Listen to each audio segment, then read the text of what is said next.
Queridos irmãos, o ano de 2016 está acabando.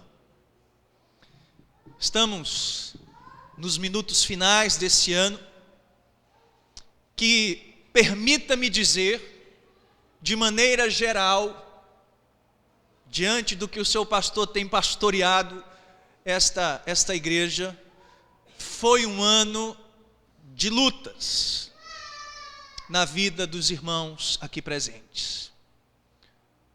Um ano atípico em muitas áreas. Entre essas muitas áreas, uma em especial afligiu muito o coração dos irmãos. De fato, foi um ano onde algumas vezes o pastor precisou chegar para tentar, quem sabe, encorajar um pouco o coração de vocês como igreja. Foi um ano onde o pastor Cláudio também precisou, queridos, ser encorajado também pelo bom pastor, à luz das lutas que nós enfrentamos. Esta noite, querido, Deus colocou em meu coração esta palavra, que eu tive a oportunidade de levar na casa de alguns irmãos, e que Deus também tão graciosamente falou ao meu coração. Nós estamos diante de uma palavra onde nós seremos encorajados a perseverar. Um ano onde muitos ficaram desanimados com a caminhada. Um ano onde muitos tiveram a sua fé um pouco esmorecida. Nada melhor do que encerrarmos esse ano dando graças a Deus, porque até aqui Ele nos ajudou, e continuar caminhando essa carreira com perseverança e com fé, em nome de Jesus. O tema desta noite então é esse: encorajados à perseverança. Por que, pastor, encorajados à perseverança? Queridos irmãos, a carta aos Hebreus contém pelo menos 96 versos que conduz os seus leitores a perseverar, a continuar, a prosseguir a sua caminhada com firmeza e com fidelidade ao seu Deus. E você se pergunta, pastor, por que esse autor esteve tão preocupado ao longo dos 13 capítulos da sua carta em conduzir aqueles irmãos à perseverança? Eu gostaria de lembrar para os irmãos o que estava acontecendo quando esta carta provavelmente foi escrita. Provavelmente essa carta foi escrita por volta do ano 68 depois de Cristo. Em um contexto onde o Império Romano estava dominando, o cristianismo estava progredindo, os judeus não convertidos estavam perseguindo os cristãos, e esses judeus que se converteram, e esses hebreus eram considerados então os traidores da fé judaica. E os judeus então estavam perseguindo esses irmãos que se converteram, pedindo então que eles voltassem à sua fé anterior, que eles abandonassem a sua fé, a sua carreira, porque eles estavam passando por muitas lutas, abandonassem o seu Cristo e voltassem para o Cristo, ou para o Messias que eles tanto esperavam. Então aqueles judeus perseguiram, e para vocês terem ideia, houve momentos em que eles se apropriaram do próprio poder romano, quando, Domiciano levou tão a sério essa questão do imperador ser um Deus, que ele então não queria nenhuma concorrência com ele. E é interessante que num contexto um pouco posterior a esse, mas se enquadra bem, houve um momento em que as pessoas diziam, olha, eles estão seguindo Cristo, e dizem que Cristo é um rei, que Cristo é um Deus, então ele está concorrendo com vocês aí do império. E então eles tinham meio que a autorização de Roma também para perseguir aqueles cristãos, e eles passaram por muitas lutas. Então aqueles judeus estavam questionando aqueles crentes, dizendo, olha, ainda não havia sido destruído o templo, apenas no ano 70. E eles diziam, olha, que tipo de culto é esse de vocês? Onde está o sacerdote? Onde estão as ofertas? Onde está o sacrifício? Esse culto de vocês está errado, voltem para a nossa fé. E é interessante porque os primeiros 9 capítulos da carta aos Hebreus, ele mostrando que Cristo é superior a tudo aquilo que existe na lei. Ele é o sumo sacerdote, ele é a oferta perfeita, mas também é o ofertante, que não havia mais necessidade de certos ritos e de certas questões, que eles poderiam seguir a sua caminhada. Mas então dos capítulos 10 ao 13, após exortar esses irmãos, mostrando que Cristo é superior a tudo aquilo que aqueles judaizantes tinham como precioso, dos capítulos 10 ao 13, o autor vai exortar os seus ouvintes a perseverarem. Por quê? Porque muitos iriam apostatar da fé, muitos iriam negar a Cristo. E por que eles iriam negar a Cristo? Porque nesse contexto, deixe-me lembrar, aqueles que se diziam cristãos, eles perderam muitos, nós vamos ver, as suas casas, os seus trabalhos. Se provavelmente tivesse um cristão e um não cristão para ser contratado, certamente o não cristão seria. Foi um momento muito delicado e aqueles cristãos ficaram então desencorajados. Eles desencorajaram e ficaram pensando, será que nós não temos que voltar para o judaísmo? E o autor vai dizer, não, Cristo é muito superior a tudo aquilo. E eu vou exortar vocês que, apesar de alguns apostatarem da fé,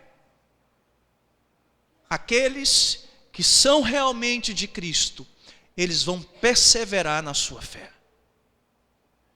E é nesse contexto, então, onde o autor está trabalhando a questão da apostasia, bem como a questão da perseverança dos santos, que ele então escreve estas palavras. Então, estamos diante de um encorajamento. Encorajem-se. Vocês precisam ser encorajados a prosseguir. Não vamos voltar para aquilo. Vamos continuar perseverando a despeito das lutas em Cristo Jesus, o nosso Senhor. À luz então disso, temos esse tema, encorajados à perseverança, e vamos tirar 2 lições, porque o texto bíblico vai ser dividido em 2 porções. Primeiro, ele vai mostrar quanto ao passado. Lembrem do passado e lembrem-se do que vocês passaram, e até aqui Cristo ajudou. Mas também vejam a necessidade no presente de perseverar rumo ao futuro, porque Cristo vai voltar e Ele é o justo juiz. Diante disso, vamos ver o que a palavra de Deus tem para nos ensinar.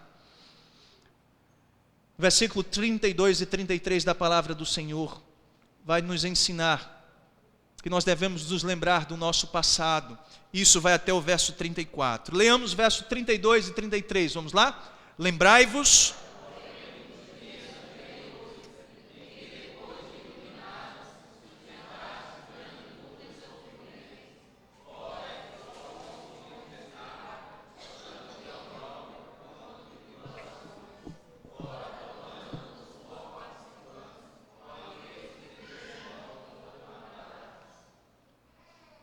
Lembrai-vos. O autor, ele exorta os seus ouvintes a se lembrar de cada momento que eles viveram no passado. Você deve pensar, mas pastor, Paulo havia dito que nós devemos nos esquecer das coisas que ficam para trás. É verdade. Naquele contexto era relacionado à salvação. Para você progredir para Cristo, você não pode estar carregando fardos. Mas aqui nesse contexto, ele pede para que seja lembrado do passado dele, para exatamente eles serem encorajados a perseverar, por ver a mão de Deus sobre as suas vidas.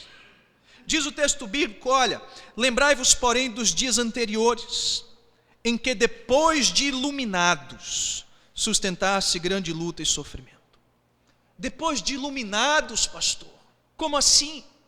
Ele está se dirigindo para aquelas pessoas que reconheceram que Jesus Cristo era o Messias, para aquelas pessoas que andavam em trevas, para aquelas pessoas que estavam cegas dentro daquele judaísmo, apegados àquelas leis, aquelas tradições, mas que agora eles compreenderam, eles tiveram conhecimento, as suas mentes foram iluminadas, eles professaram a sua fé: eu sou de Jesus Cristo.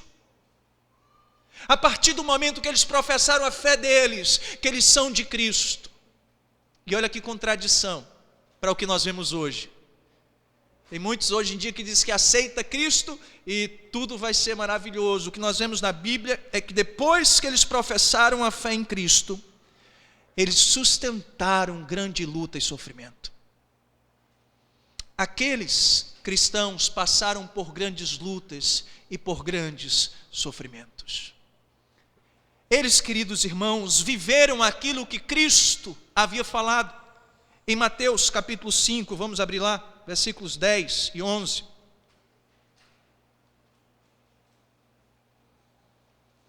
Mateus capítulo 5, versos 10 e 11.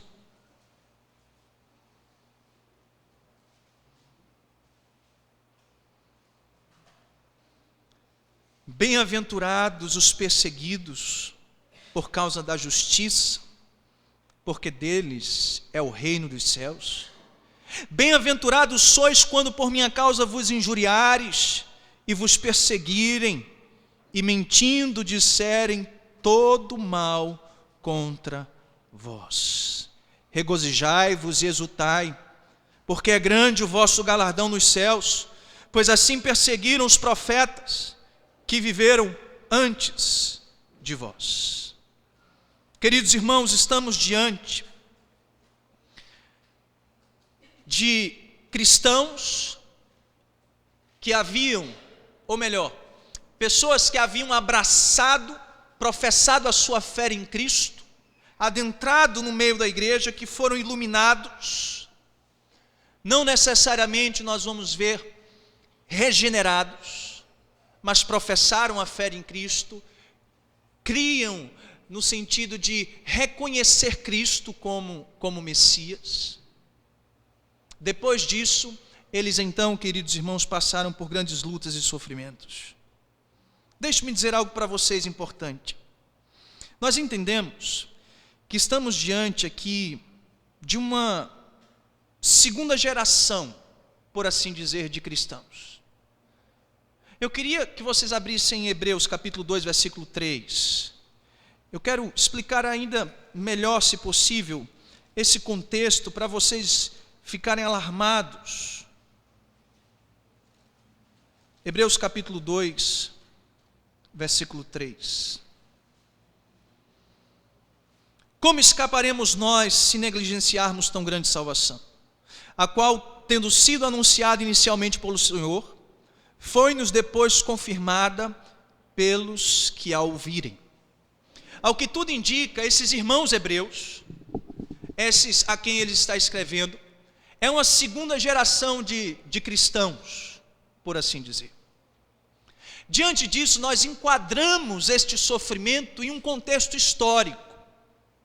Por quê? Porque nós tivemos uma primeira perseguição, por exemplo, no ano 32, Estevão sendo apedrejado. Não parece o caso. Depois tivemos Tiago, o primeiro apóstolo, sendo martirizado no ano 44. Não parece ser o caso. Depois tivemos um decreto do imperador Cláudio, solicitando que todos os judeus fossem expulsos de Roma, entre eles Priscila e Áquila. Vemos isso em Atos capítulo 18, mas posteriormente em Romanos 16, esses voltam para Roma. No ano então 64, nós poderíamos nos lembrar, queridos, do que aconteceu quando Nero incendiou, mandou os seus parceiros, os seus servos, incendiarem a cidade de Roma. Dos 14 bairros, 10 foram completamente destruídos, e desses 10 destruídos, os 4 que sobraram, era a maioria de predominância de cristãos. Nero então, quando foi arguido pelos seus súditos, dizendo: olha, o povo não está gostando da sua procedência, você precisa fazer alguma coisa. Nero então disse: já sei, vamos botar a culpa do incêndio nos cristãos e vamos perseguir os cristãos. E houve a maior perseguição de cristãos da história. Houveram atrocidades das mais diversas.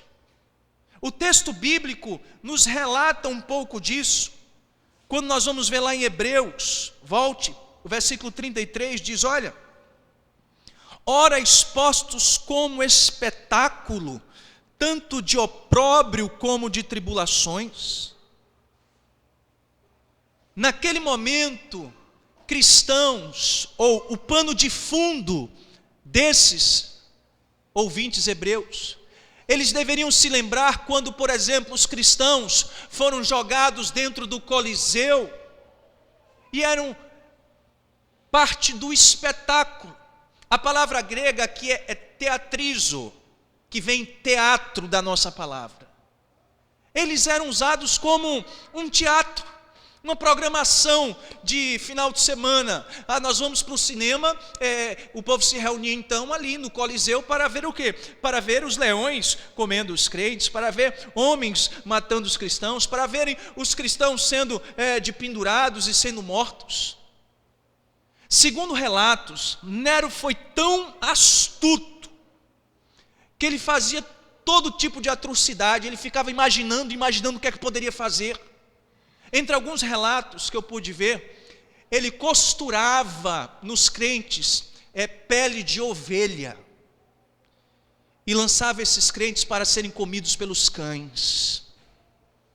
Ele, vocês já sabem disso, que eu já disse outras vezes, colocava então os crentes, vestiam eles de piche, queimava esses crentes nos postes no seu jardim e passeava durante a noite com os crentes queimando. Queridos irmãos, as atrocidades foram terríveis. Certo historiador diz que, eu não sei se é um hipérbole, o que é que ele queria dizer com isso, até porque esse Justo Gonçalves, ele não usa muita referência no que ele diz, mas eu vou dizer ele, viu? Ele diz que faltou madeira para tanta crucificação que houve naquele tempo.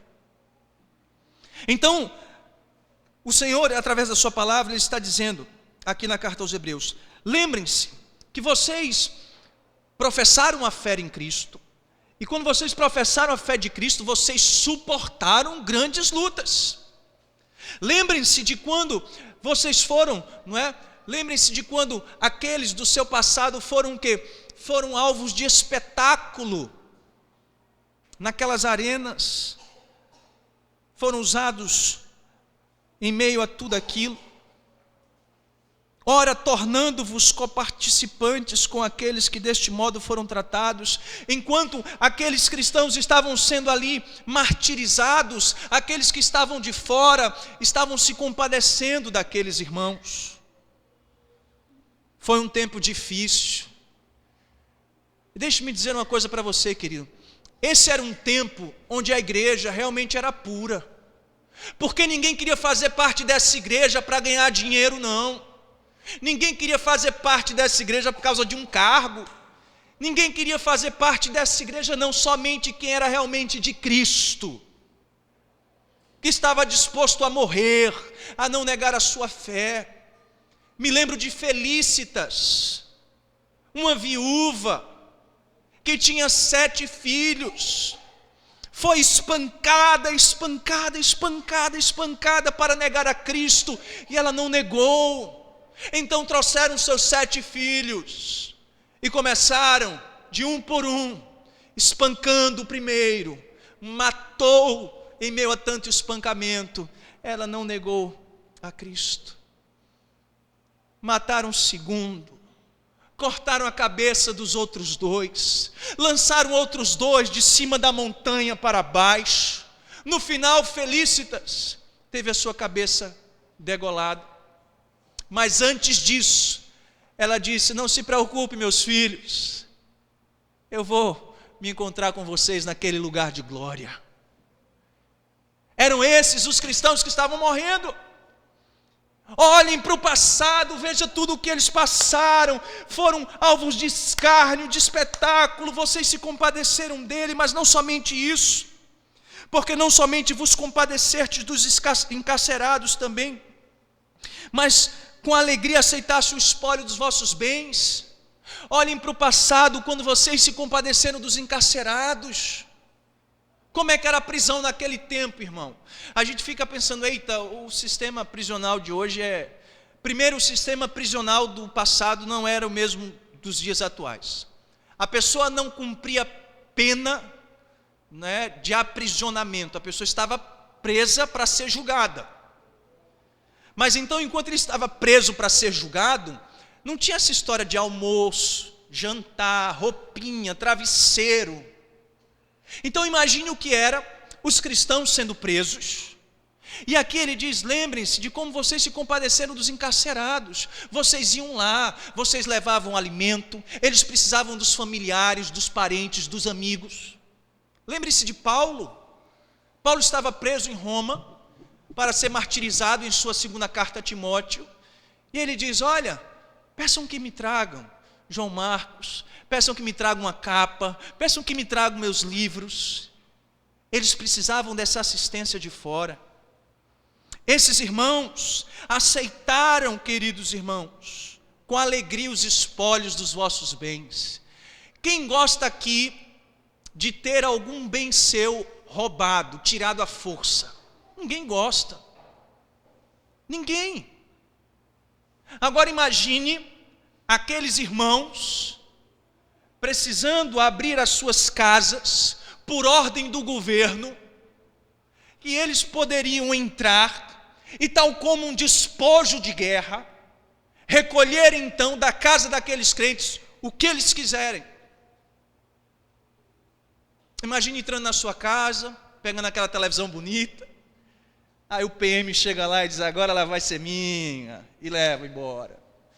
E depois vai, pega a tua cama, teu travesseiro, teu ar-condicionado, sai desfilando no teu carro, e você fica murmurando, e você fica reclamando. Aqueles irmãos tiveram, queridos irmãos, os seus bens despojados, e eles aceitaram isso com alegria. Parece que a gente está falando de outro tipo de crente, que não é a gente, não é verdade? Que tristeza, mas é verdade.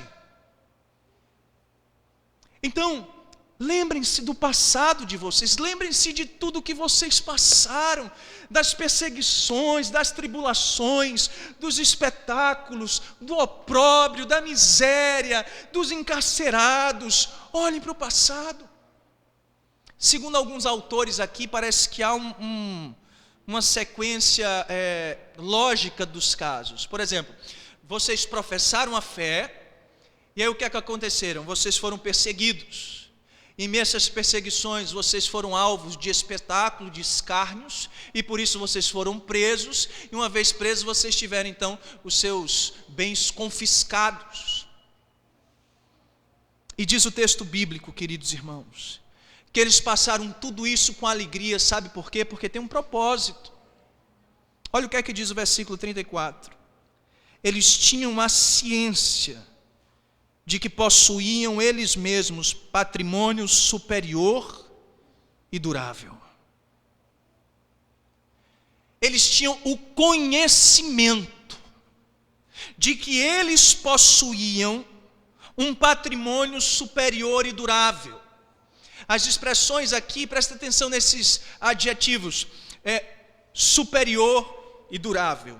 É a ideia de algo melhor, algo permanente. Isso que vocês estão fazendo conosco, isso que vocês estão tirando das nossas vidas, ou até mesmo a nossa vida, isso não se compara com aquilo que nós vamos receber. O que nós temos para receber na glória é muito melhor, é algo permanente, é eterno, é superior, é durável.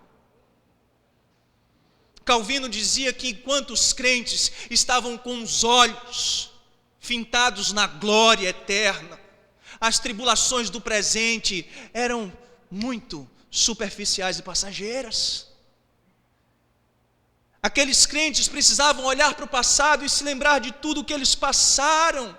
E eles passaram, sabe por quê? Porque eles tinham conhecimento da obra de Cristo.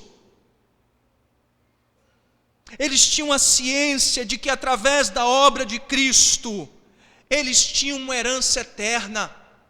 Eles tinham um patrimônio melhor, permanente. Levem o que vocês quiserem, levem até mesmo a minha vida, mas através da obra de Cristo, eu vou entregar ela com alegria. Lembro-me de Policarpo, bispo de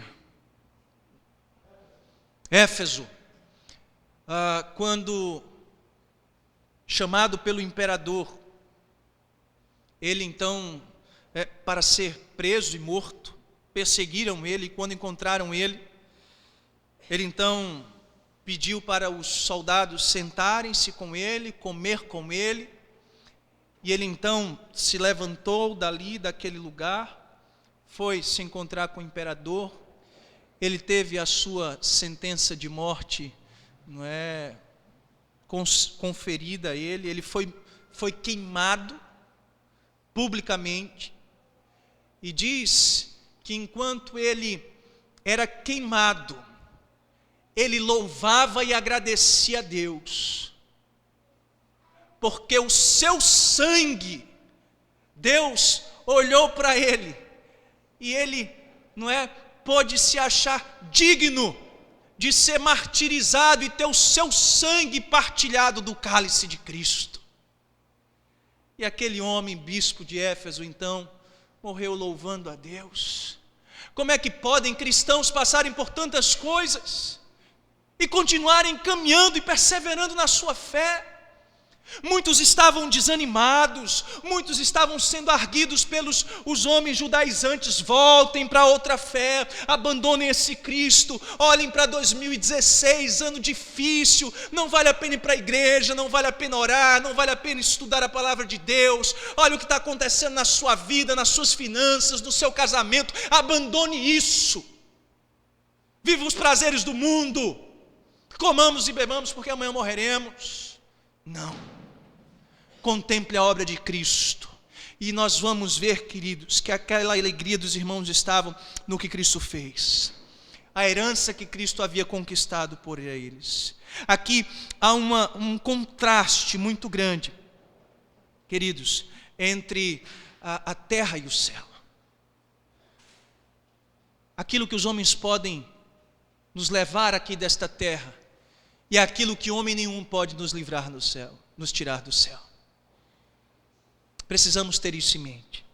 Me lembro de quando o Sproul, ele era garoto, estava estudando no seminário, e ele conta uma história de que ele saía de um sermão na capela, e alguém tinha pregado e citado Calvino e não sei o quê, mas o cara tinha feito citações equivocadas com a teologia e o pensamento de Calvino. E quando o Sproul estava saindo, ele disse para o seu colega mais maduro, se eu não me engano era professor, ele disse: eita, que Calvino agora deve estar se tremendo de raiva e de tristeza no túmulo. Certamente ele disse isso brincando, mas então o seu irmão mais maduro olhou para ele e disse: onde Calvino está, nada nem ninguém pode perturbar a sua paz e a sua alegria. É para esse lugar que nós vamos. Queridos, nós precisamos olhar para o passado e contemplar que até aqui o Senhor nos ajudou. E que as lutas, as aflições desse presente, Ele tem nos sustentado, Ele tem nos ajudado. E que essas coisas são passageiras e temporais.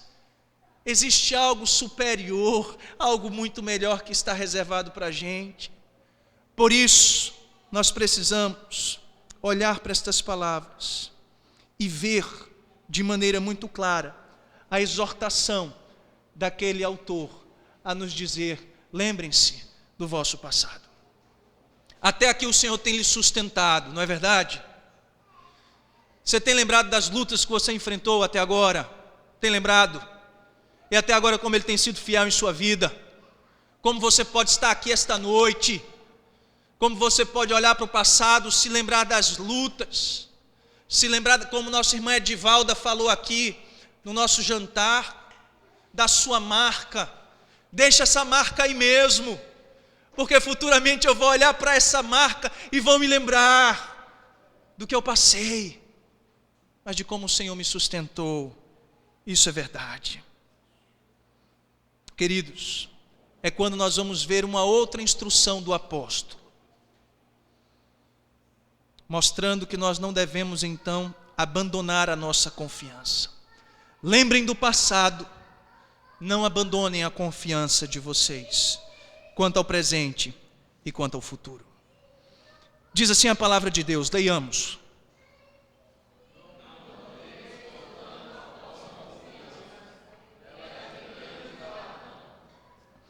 Não abandoneis a vossa confiança. A expressão grega quer dizer: não jogue fora. Não jogue como se fosse um lixo. Não jogue fora a sua confiança na obra de Cristo, no que Cristo fez pela sua vida, de como Ele lhe sustenta, de como Ele lhe amou, de como Ele pagou um preço por você. Não abandone a sua confiança no seu Senhor. Não abandone a sua confiança naquele que te sustenta. Não abandone. E Ele encoraja. Sabe por quê? Porque esta confiança, ela tem grande galardão, tem recompensa. Notem que o tema aqui, querido, é um contraste entre as lutas do presente e a glória do futuro. Aqui lembrem-se das lutas do presente e lembrem-se que vocês já têm sido sustentados pelo Senhor, mas há uma recompensa. A exortação então do autor aos Hebreus é: não abandonem a confiança. Não joguem a confiança que vocês têm no seu Senhor fora. Quantas vezes nós abandonamos a nossa confiança em Deus? Quantas vezes? Estava lendo um artigo essa semana que dizia assim: você quer tratar a sua ansiedade, lembre-se da soberania do seu Deus. Lembre-se da grandeza do seu Deus, do poder do seu Deus, de como o seu Deus tem cuidado de você e como Ele é Senhor sobre todos. Não abandone a sua confiança no seu Deus, porque vai haver uma recompensa. Hoje nós somos chamados a abandonar a fé, mas não abandone, vai ter uma recompensa. Hoje nós somos chamados a pecar contra Deus, não peque, tem uma recompensa. Hoje nós somos chamados a negar o nome de Cristo, não negue, há uma recompensa. Hoje nós somos chamados a virar as costas para o Senhor da igreja, não vire, persevere, porque há uma herança, há uma recompensa. Louvado seja o nome do Senhor por isso. Versículo 36 ele diz, leiamos: com efeito,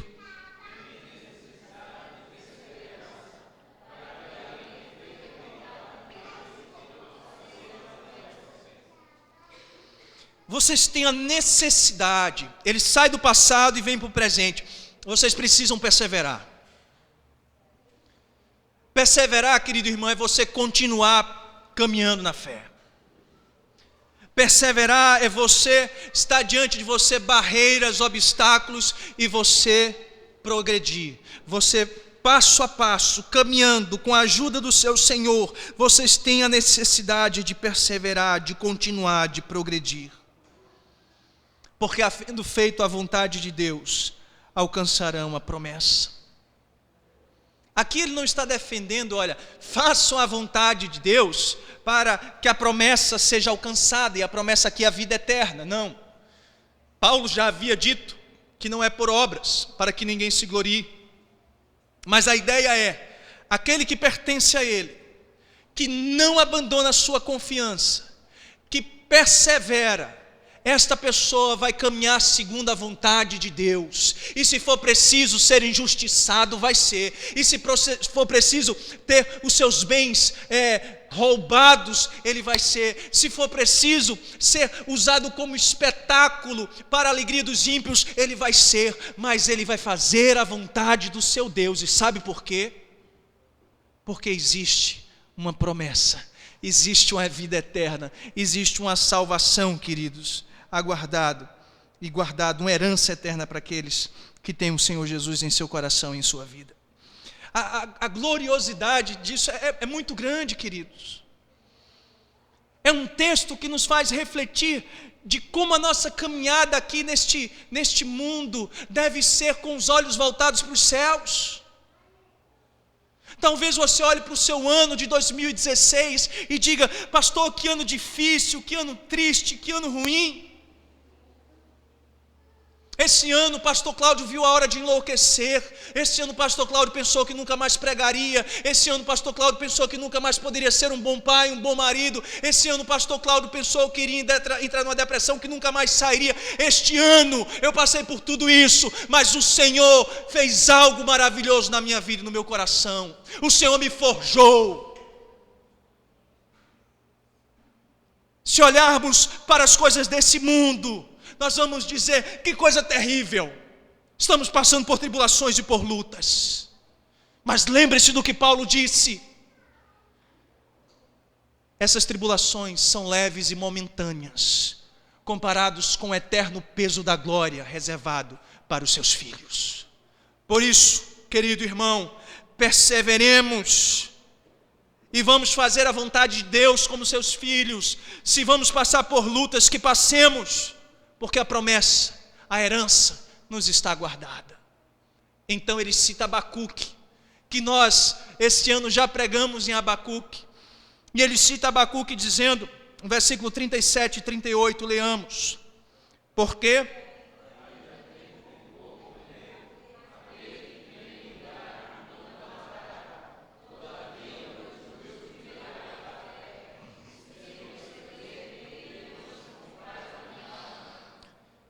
no contexto de Abacuque, era um contraste entre a ímpia Babilônia, que se gloriava no seu poderio, na sua soberba e nos seus feitos, e Israel que deveria viver pela fé. O contraste aqui é entre aqueles que vão permanecer na fé e que realmente têm uma fé verdadeira, daqueles que não perecerão e retrocederão. Dentro de pouco tempo virá aquele, e ele não vai tardar. Jesus Cristo vai voltar nos altos céus, e os injustiçados receberão justiça, e aqueles que foram despojados serão restituídos. Aqueles que passaram pelas agrulhas e foram martirizados terão as suas vestes lavadas pelo sangue do Cordeiro. Querido irmão, Cristo vai voltar, e agora Ele nos conclama a olhar para adiante. Cristo vai voltar, querido. Olhe como nós estamos olhando apenas para este mundo, para as coisas desse mundo, mas Cristo vai voltar. Louvado seja Deus, Ele vai vir e vai fazer justiça. E Ele aqui só vai encontrar dois tipos de pessoas: aqueles que viveram pela fé, sabendo que nada tinham, nada possuíam, apenas a sua fé em Cristo Jesus, que lhe justificaria e lhe daria forças para perseverar. E daqueles outros, que eram soberbos, que até caminharam no meio do povo de Deus, que até tiveram conhecimento a respeito de Cristo e até mesmo professaram, mas era simplesmente joio no meio do trigo, era simplesmente lobo com pele de ovelha, era simplesmente aqueles de Mateus 7 que estariam diante do Senhor e diriam: Senhor, Senhor, nós não expulsamos demônios, eu nem te conheço, afasta-te de mim. Os puritanos no passado diziam que a salvação, se você a tem, você jamais poderá perdê-la. Mas se você a perde, é porque você nunca teve. Há um entendimento de que é possível termos uma fé, uma santidade, algo temporal, que não necessariamente transforma o nosso coração. Há aqueles que fazem parte da igreja visível, que foram batizados, professaram a fé, fizeram isso, fizeram aquilo, é prega, é diácono, é presbítero, é membro, toca no louvor e tal. Sim. Se esses viverem pela fé e perseverarem, louvado seja Deus, porque eles estão evidenciando que Deus os regenerou. Porém, se eles abandonam e permanecem nesse abandono, eles são apóstatas.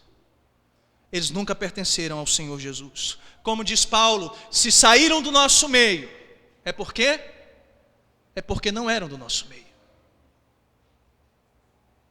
O autor então aos Hebreus lembra aqueles irmãos: Cristo vai voltar, e quando Ele voltar, vocês serão recompensados, mas enquanto isso, continuem perseverando e vivendo pela fé, depositando toda a sua confiança no autor e consumador da sua fé, e como alguém que finta os olhos na linha de chegada, corra com fé e perseverança a carreira que lhe está proposta, combata o bom combate, complete a carreira e guarde a fé, persevere, em nome de Jesus. É quando ele conclui no versículo 39 dizendo: nós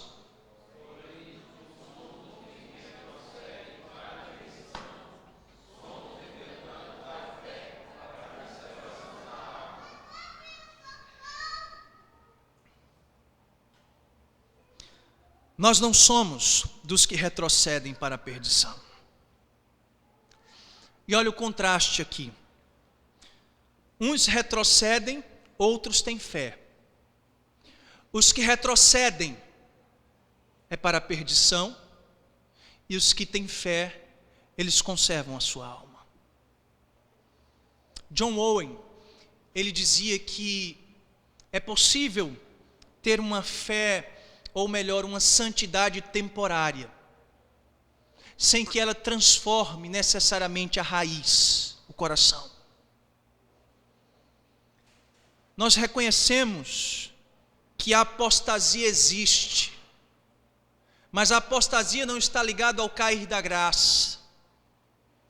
E eu convoco vocês a abrir a palavra de Deus em João capítulo 10, versículos 27 e 29.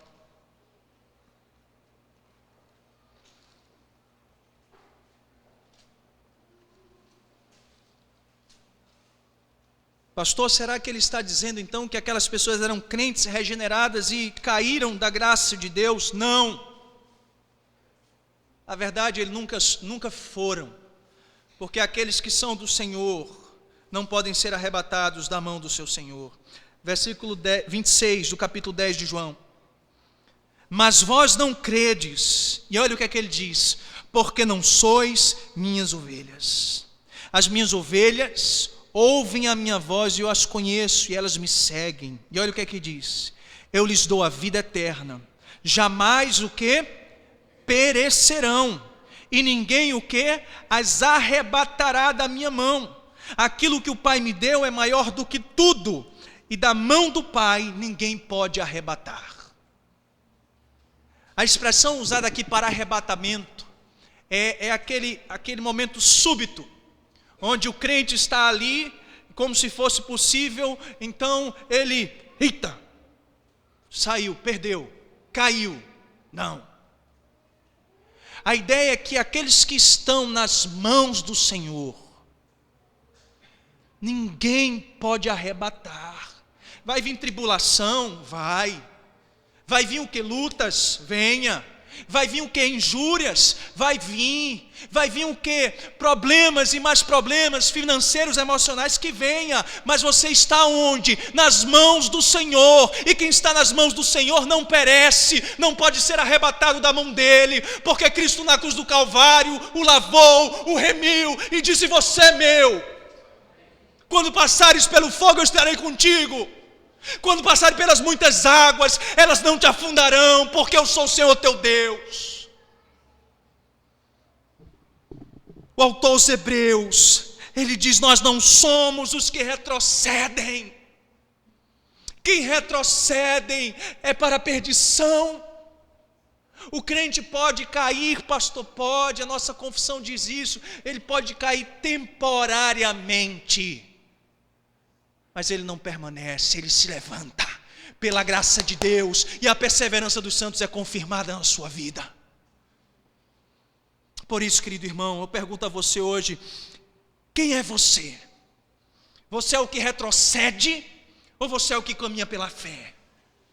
Você é aquele que está no meio do povo de Deus e que, não, olha, é muita luta, é muita dificuldade, olha, meu Deus, esse ano, e você vai o quê? Vai enfraquecendo e vai esmorecendo. Foi assim com os hebreus, é assim com a igreja hoje. E tal como o apóstolo exortou, eu também exorto a igreja aqui esta noite: caminhemos em perseverança, porque nós não somos os que retrocedem para a perdição. Se você é lavado e remido pelo sangue de Cristo, você é aquele que vive pela fé, confiando na obra de Cristo, sabendo que Cristo lhe dará força, que Ele lhe sustenta, e você caminha para a conservação da sua alma. Thomas Watson, teólogo do século XIX, 17, ele diz o seguinte: a herança eterna está guardada para os santos, e os santos estão guardados para a herança. Querido irmão, deleite-se na boa mão lhe sustentando do Senhor, e que possamos ser encorajados a prosseguir, que nós não venhamos abandonar a nossa confiança no nosso Deus. Ele fez tudo o que nós precisamos, tudo o que nós precisávamos, Ele fez por nós. Eu queria concluir esta mensagem esta noite, dizendo que no passado, aqueles irmãos, eles passaram por muitas lutas e muitas provações. E permita-me dizer, querido, em nada se compara com as nossas enfermidades, com as nossas crises financeiras, conjugais. Me permita dizer, era vida e morte. Quando eles estavam diante daqueles homens que poderiam tirar-lhes a vida, quando perguntados: vocês creem no Senhor Jesus como o Senhor e Salvador das suas vidas? Estão dispostos a perseverar nessa fé, serem fiéis a Ele e viver para a glória desse Senhor que vocês professam? Ali só havia duas respostas: não, e ter a sua vida transpassada. Ou melhor, sim, e ter a sua vida transpassada. Ou não, negar o Senhor Jesus e poder retomar a sua caminhada. Talvez hoje muitos negariam a sua fé. Sabe por quê? Porque estão muito apegados nas coisas desse mundo. Não queremos largar as coisas desse mundo. Não queremos, porque as coisas do mundo são muito preciosas. mas que esta noite você diga: sim, Senhor, eu professo o Senhor como Senhor e Salvador da minha vida. Eu reconheço que sem o Senhor eu não sou ninguém. Eu reconheço que tudo que eu tenho e tudo que eu sou é do Senhor, e o máximo que os homens podem fazer, como dizia Edwards, é roubar os meus bens, as coisas materiais e, por último, o máximo, a minha vida. Mas a minha alma eles não podem tocar, porque pertence ao Senhor. Olhem para o passado, lembrem-se de tudo que nós já passamos e como nosso Senhor foi bom para conosco. Olhe para o presente, não abandone a sua confiança. Sabe por quê? Porque no futuro Ele voltará. Que 2017 seja um ano para você viver para a glória de Deus, viver a verdadeira fé, como um verdadeiro discípulo de Cristo, e se isso for lhe custar caro, que lhe custe. Sabe por quê? Porque existe uma herança superior e durável, que está reservada para aqueles que permanecerem fiéis no Senhor Jesus. Que Deus nos abençoe, e que a Igreja Presbiteriana de Mandacaru continue caminhando pela fé, vivendo de glória em glória, em nome de Jesus. Amém, Senhor.